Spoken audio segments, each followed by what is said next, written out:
Welcome to Kishore academy.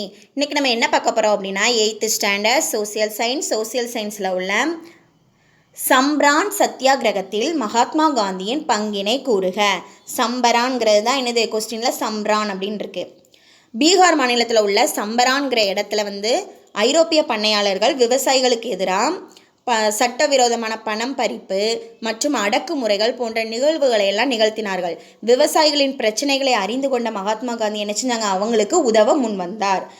அரசு என்ன செஞ்சு ஒரு விசாரணை குழு அமைத்தது. அதில் மகாத்மா காந்தியை ஒரு உறுப்பினராக சேர்த்து கொண்டது.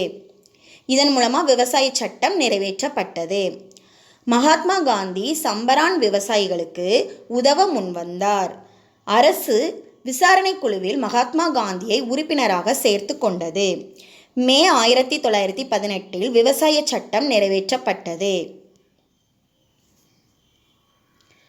What was the contribution of Mahatma Gandhi on Champaran satyagraha?